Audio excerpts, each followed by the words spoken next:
Alright, in this video I want to share a lesson that I learned from my Kung Fu teacher back in Hollywood.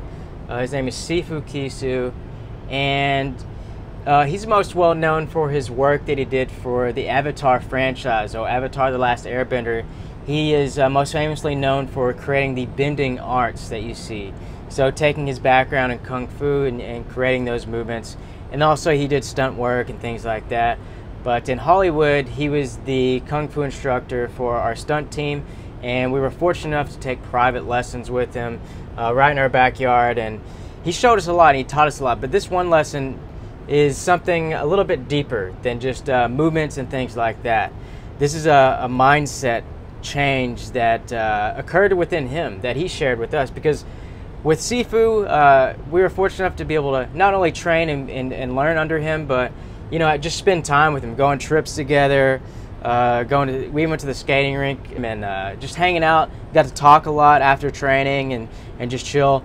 And we got to learn a lot about him. And one thing that really struck me is that he didn't have an easy life growing up. There was a lot of ups and downs within his own life.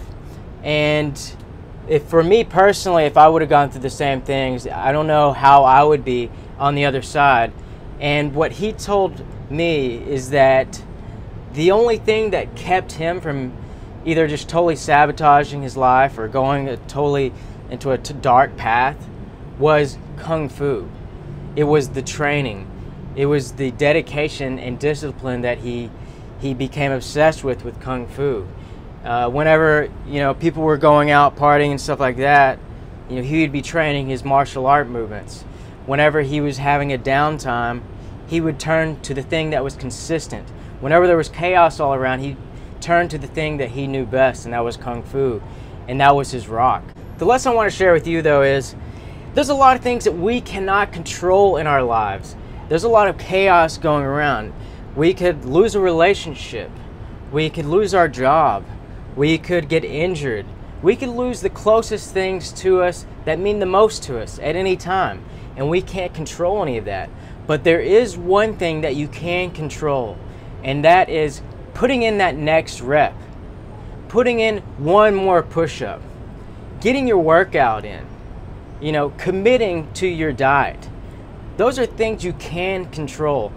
And whenever you're hitting a downtime, maybe you're in a bad way right now, maybe you just lost something very valuable to you in your life, maybe you're going through a rough time, instead of taking that into a negative direction, go to the thing that that's consistent, that's always going to be consistent, and that is your workouts.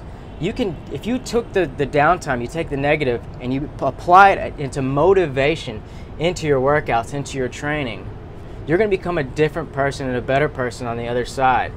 And also, it's just a good way to release some stress and things like that. And I thought that was really cool whenever I remember Sifu telling me that, and it really struck home with me that, if you're having a bad time or anything, go to what you know.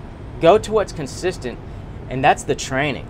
The training will always be there. No matter how hard life gets, you can always put in that extra push-up. You can always put in that extra workout, and you can always go back to the training to, really to ground yourself, So I wanted to share that lesson with you. I thought it was really a great lesson. So I hope you apply it in your own life, and I will see you in the next video.